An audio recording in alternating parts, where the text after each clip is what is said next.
Alec Peirce Scuba, Vintage Scuba, another in our series on underwater photography. I've discussed a couple of times now, I think this is our third or fourth episode about underwater photography. We talked about the Aqua Eye. Aqua Eye, if you don't know what the Aqua Eye is, search back. It's pretty interesting. And then we talked about homemade underwater camera housings. And then we talked about production cameras and camera housings. That's pretty neat. And today I want to talk about a very singular topic, a very narrow topic. Although there's a lot of information, it's a very narrow topic. I want to talk about Nikonos. Now, if you're an underwater photographer, or if you've been in scuba diving for more than about 20 years, the word Nikonos is a magic word. Nikonos is the name given to a very special underwater amphibious camera. I'll explain what that in a minute. That was famous. It was used by amateurs if they had money. It was used by professionals if they couldn't afford really expensive cameras. It was used a great deal. The Nikonos is probably the single most popular underwater camera that's ever been in existence.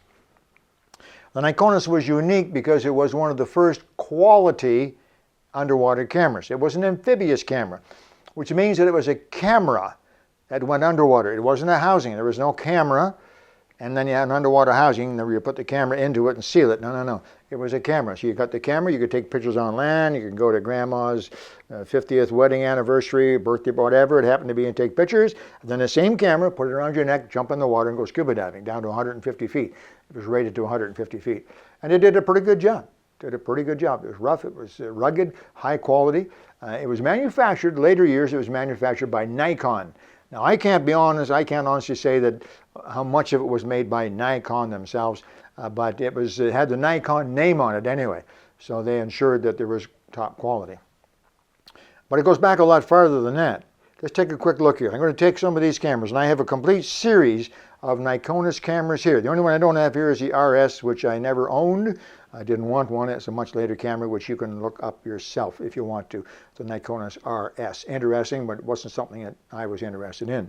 Now, these Nikonos cameras I have used, not necessarily these ones, some I have, but not necessarily, but I've used every one of these cameras from the very beginning. This is an underwater camera, and it doesn't really belong in this episode because this is not a Nikonos camera. No, this is the Calypso. Can you get in there nice and closely, Kevin? Can you see the word Calypso on here? And can you see up here, camera, Phot. This camera was made by a company called Bethiot, just the way it sounds, Bethiot. And it's a pretty neat camera. This is totally amphibious, and this is in near perfect condition. This is from the 50s, maybe late 50s, early 60s. And take the cover off, you can see the lens is like new in there. And this was a unique concept at the time. You could take the lens out by rotating it. They were O-ring sealed, which is a fairly new technology at the time. You could take the lens out like that, you see. And once the lens was out, then these little handles on the sides actually became levers. And if you set them just right and were very careful, you could then force the camera apart like so, and the body of the camera came out. Look at that. And there is your 35 millimeter camera. All right. So you would put your 35 millimeter film on one side and bring it across underneath the metal depressors, put it into the roller on this side, get it fed in there, get it all ready to go, and then you would very carefully put this unit back inside of the housing. It does have an O-ring seal on the top. Press it down in there firmly, see? And then take your lens back, and the lens is also O-ring sealed, and you put the lens in place like so, squeeze the O-ring seal in, give it a half turn, it's now locked in place, and go diving. It's just simple, 2 O-rings. There are more O-rings in the controls, but the body itself and the lens sealed by 2 O-rings. 35 millimeter, off you went. And so this again is not really a Nikonos. Let me explain what I mean in a minute. It has on the top a lock. You lock that down, you can't squeeze the shutter. Push it up, you can squeeze your shutter, you're listening. Works perfectly, you see. And when you come in like that, it rolled the film to the next one. There's no separate, as there were with many cameras, a roller or advance. Picture, and you see how it springs out? Advance, ready for the next picture. Your f-stops were on one side, and over here you could adjust, I forget what this is for. Oh, this is, anyway, it's for rewind. And a very simple viewfinder. You could look through the viewfinder if you were close to it, and you could see through the viewfinder. The viewfinder lens is on this side. This is not a through the lens. This is not an SLR. This is not digital. Okay, if you're under 30 years of age, find another channel to look at. No, I'm kidding. This is the way it used to be. So maybe you digital folks will get a kick out of this. This is the way it used to be. We looked through a lens, the lens on that side, got the film, and we squeezed and took a picture. Okay, and then a week later, after you got the film back from the developer, you got to see if your picture was any good. Yeah, pretty neat, huh? So this was the Calypso Phot, and it was a great little camera. I have the instruction manual for it as well. And the rights to this was quite a innovative camera at the time, and a company called U.S. Divers. You know them, you know that name.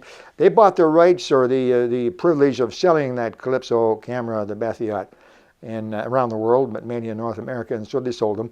And that is the original amphibious camera called the Calypso. Now, eventually, because U.S. Divers was into scuba diving, and they had many cameras, so they didn't specialize. So they didn't capitalize on perhaps the potential of the Calypso camera.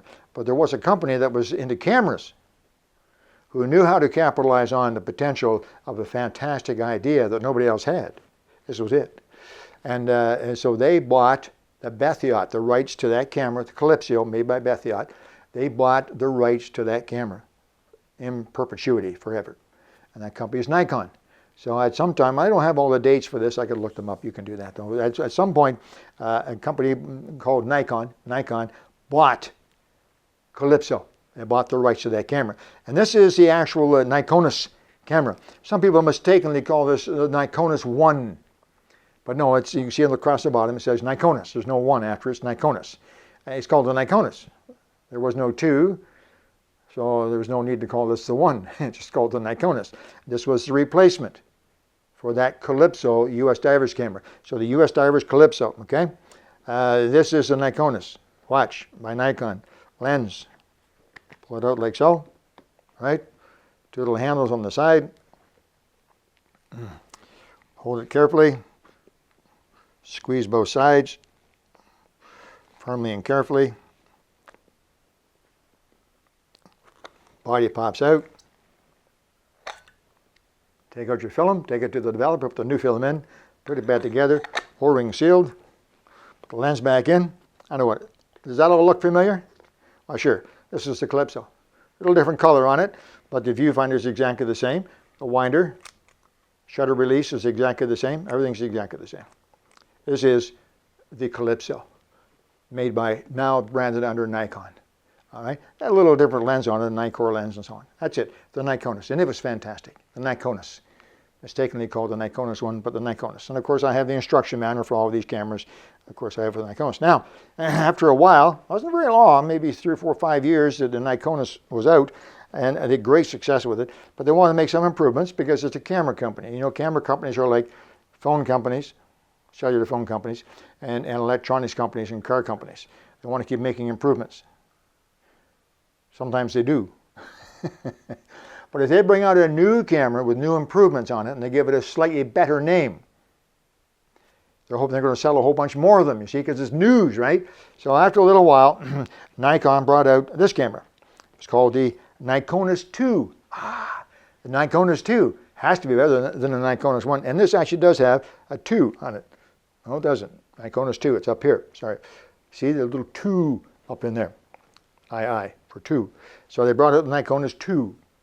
And of course, being the Nikonos II, it must be better than the Nikonos, right? No, this one was crap. For some reason, Nikonos II was never popular. It didn't really leak per se, although some divers reported that they had leaking problems with it. I don't put much stock in that. But for some reason, Nikonos II simply didn't function well. The advanced didn't work nearly as well. The wider didn't work as the same lenses, so they worked just fine, but it just was not a popular camera. So it was a very, very short period of time before the Nikonos II disappeared, and it was replaced by, guess what? This one is on the bottom, right? The Nikonos III.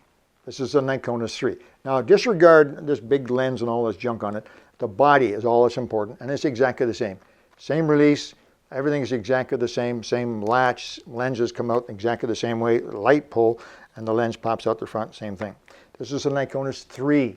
And this particular Nikonos model was probably the best of the bunch. Nothing automatic on this. So if we separate this slightly from the next two, which were semi-automatic, this was the best of the bunch.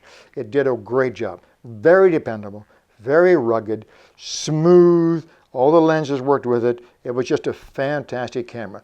I'm going to stick my neck out and here and say that more Nikonos III cameras were sold than any other amphibious camera like it, and there was nothing really like it ever. Sold more than any other camera prior to that for sure.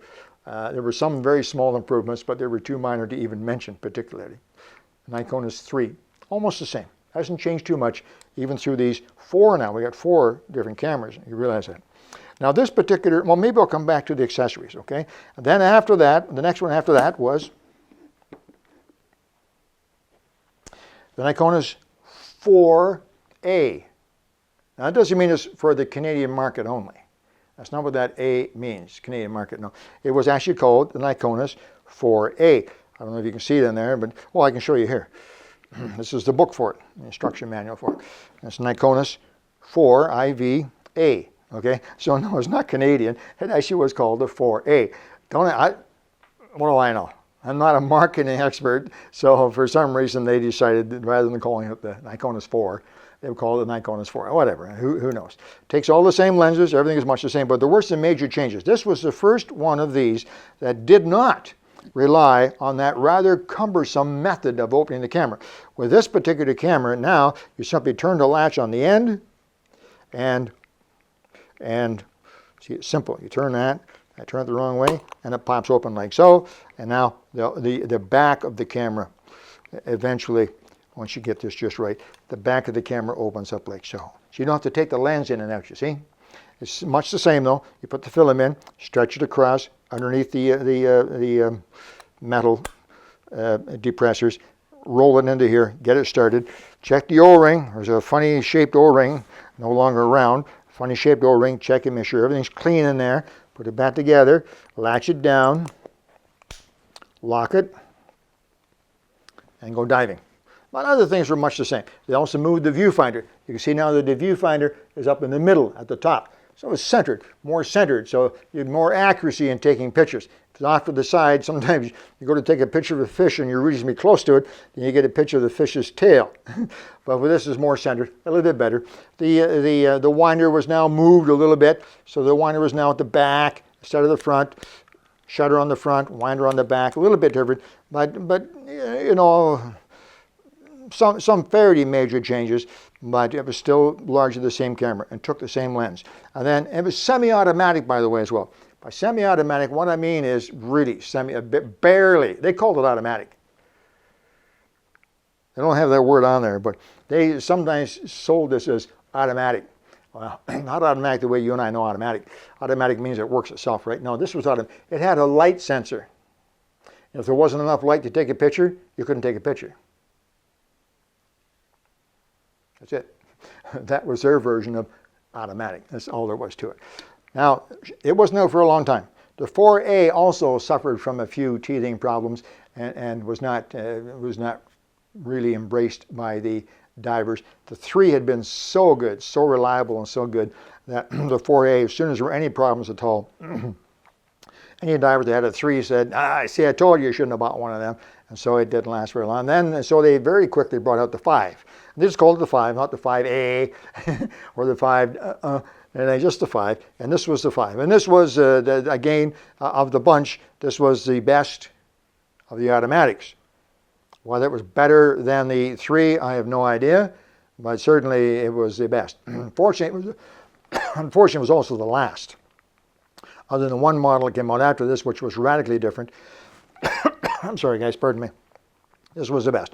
It also had the swing open back door, very large viewfinder. They made the viewfinder larger now.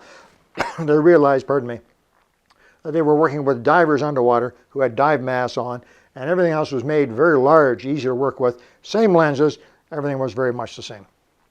And this was a little more automatic. It had the low light prevention, but it also had a blinking red light in there that would warn you if you had to change some of the settings. So it was a little more automatic. When you looked in that viewfinder, it would be blinking red lights to sort of guide you to change your settings a little bit. So it was a little more automatic. So there you go. Calypso, not a Nikonos strictly speaking. Calypso, the first amphibious camera made by Bethiat, sold in France, and then distributed by U.S. divers. And then Nikon bought the rights to that particular camera. And so they have the Nikonos, Nikonos II, Nikonos III, the 4A, and the 5. There you go.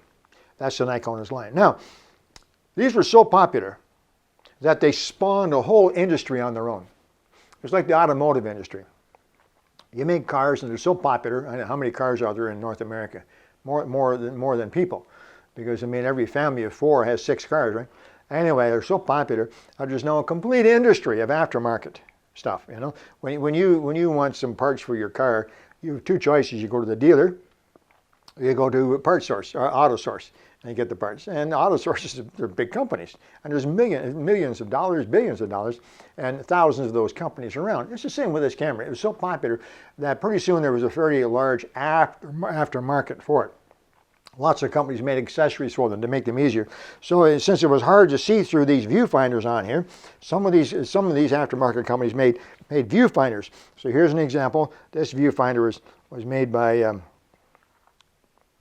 Underwater Kinetics. I'm not exactly sure what company. And this viewfinder, because that viewfinder on there is so small to look through. Whoa, man. You got a mask on, don't forget. So what you could do, you could mount this onto the hot shoe mount. They didn't have a hot shoe, but they have a hot shoe mount. And this lens came up against that lens, hold it in place, and now you have a big lens that you can actually see through with a mask on. Oh, good, I can see. That's one example. A company that you probably know pretty well called Ikelite. Yeah, Ikelite. They did the same thing. Some of the lenses for these cameras, because there were different lenses as well, some of the lenses required a larger and different viewfinder. So just slip that one off of there. And Ikelite came out with a really handy and quite affordable viewfinder that slipped onto that little metal bracket as well on top of the Nikonos cameras.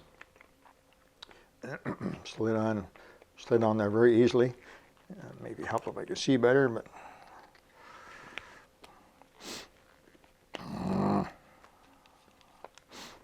will help a little bit. That slides on, locks in place, and then this viewfinder was great. Look at the back of that viewfinder, Kevin. You see it? You see it really, really well. And if you look through that viewfinder, can you actually look through it? Yep. You see the crosshairs in the front or the square? Yep. Well, the picture was in that square, and so if you had, there were different lenses you see available. So you could look through here, and whatever was in that square was going to be in your picture. And you could take that mask off, called the mask, you could get that mask off and put a different mask on. This was for a 28, you put that mask on, oh, it's different. And if you had a 20 millimeter lens, you could take this, put this mask on. So these different masks would fit on there. And depending on the distance, you can actually move this up or down, you see. So you get, if you're looking at something very close. So this was a handy accessory, these additional viewfinders. Let's talk very briefly about the lenses that were available, because there were a number of different lenses available. All of these cameras here have the standard 35 millimeter f1.25 lens that came with a stock Nikonos camera. Where there are other lenses available. That's the 35. Then there was a 28. Now the 28 was very good. It was a little more wide angle. So the 35 underwater becomes 50 because of the refraction of the water, becomes a 50. But 35 was the standard lens, and reasonably. The 28 was a little bit wider. And then you could also get a 20. There was a 20, which was wider still. Now the beauty of wide angle, people say, I want a wide angle lens so I can get a whole bunch of stuff in. Nothing to do with that. If you have a wide angle lens, what it does, it allows you to get closer to your subject underwater. I'm not going to teach you underwater photography here, but essentially, if you're trying to take a picture of something, and you have a narrow lens, you have to be way far away from that to get a picture. You get back here, you get the whole thing in, you take your picture, and you get a picture of it, right? But there's a whole bunch of water between you and the subject. Water causes all kinds of problems, not the least of which is distortion and particles and so on. If you can get closer to the subject, you'll get a better picture. But again, depending on the lens will determine if you can get closer. So if you have a wider angle lens, if you take this 20, for instance, now you can get closer. Look at it, you can get right up like this. Now you take a picture, same subject, but you're much closer, so there's less water in there. So you have less likelihood of problems from the water. So they had these different lenses available. The very best lens that professional photographers wanted was the Nikon. It was a Nikon lens, and it was their 18 millimeter, this one. This lens cost $1,800. This lens cost $3,000. The camera in those days was probably about, I'm going to guess about $500, maybe $600. Camera and lens, 35 millimeter. But this lens alone was $3,000. And the reason for that was that you had to get, it came with this viewfinder. This is a Nikonos 15 millimeter lens, 15 millimeter lens. It had to have its own viewfinder, because if you had this lens, it was useless to try to use the camera viewfinder, and there was nothing in here that would work. It was so wide. In fact, the biggest problem with the 15 millimeter Nikonos lens is keeping your feet out of the pictures. That's right. If you're taking a picture and looking through here, your feet would be in the picture. That's how wide angle it was. I'm not saying it's 180 degrees, no, but it's very, very wide. Now, what was the beauty of that? Well, the beauty of that was that you held the camera right here. You got a great picture. You were close to the subject. No water. It was as if it was on land. It was easier to judge the distance, so your focus was perfect, and you have no water distortion in there. So this particular lens, this 15 millimeter lens from Nikonos, Nikon lens, was fantastic. Very, very expensive. Very few of these were a lot were sold, but not to amateur divers. And it came with this very expensive and companion viewfinder. Okay, so there you go. There's not too much more that I can say. This was my camera, by the way. This Nikonos III was my own camera, and that is my own 15 millimeter lens. So I've taken an awful lot of pictures. Not too much more I can say about that. Just a wonderful series of cameras, a big, big part of scuba diving history, underwater photography history. If you speak to any diver who's been diving for any length of time, more than 15 to 20 years, and talk to him about Nikonos cameras, he'll smile. Yeah, they were great cameras. They're not sold today. You can get them on the aftermarket, and they're not expensive. I saw a Nikonos III the other day in like new condition for $165 or something like that, which is fantastic. But of course, they're not digital. You're looking at film, so there may be a limited market. Now, something else I'll just share with you very quickly, and this is more for you photographers who've been around for a long time. You may remember this. Light meters. You remember that? This struck a bell with some of you. Kevin, you know what a light meter is. So some of you photographers will know what a light meter is. Well, we didn't have light meters back then. These cameras were all manual. You had to guess at the light. And we used to take 3 pictures. One underexposed, one we thought was right, and one overexposed, in the hopes that one of the 3 would be right. Now, some divers who were accomplished photographers as well would get a light meter. And they had light meters, and they would use them, but they weren't waterproof. But here's a light meter here that some of you may recognize. This is the famous Sekonic light meter. And this is a photogalvanic light meter. That means there's no batteries. It uses the light. So you would hold this light meter and hold it facing the subject, and it would read the light coming off your subject. And then using the dial on top, you could read exactly the exposure you needed. There it is right there. The needle is right there. Whoa, right now, okay, set that exposure. Then you could go to your camera and set your camera exposure, and you would get a picture that was properly exposed for that light. So that was a neat. This Sekonic light meter was very, very common for photographers on land. So common, so popular, that they made this special underwater housing for it, so it could be used underwater as well. Anyway, a couple small things. There you go. If you're an old diver, an old photographer, this will make you smile. You know all this stuff. If you're relatively new diver, now you have a little bit of history, and you can thank your lucky stars that you were born in the digital age, because it is so easy now. I still do a bit of photography, but photography now is, well, my personal opinion is it's more computer work. I have seen a lot of divers, and out they go with their digital cameras, and they take pretty good pictures. And I'd be proud of the pictures. I would if they were mine. And then they put them into the computer, and they make them into great pictures. They make them into the color, the photography, the exposure, everything, and they take their image, which was pretty good, and they make it into a wonderful, almost perfect picture. And I think it's great. Is that photography? I don't know. You have to decide that. Anyway, there you go. Vintage Scuba, Nikonos cameras, start to finish. I hope you enjoyed that. Keep your comments coming. Alec Peirce, Vintage Scuba.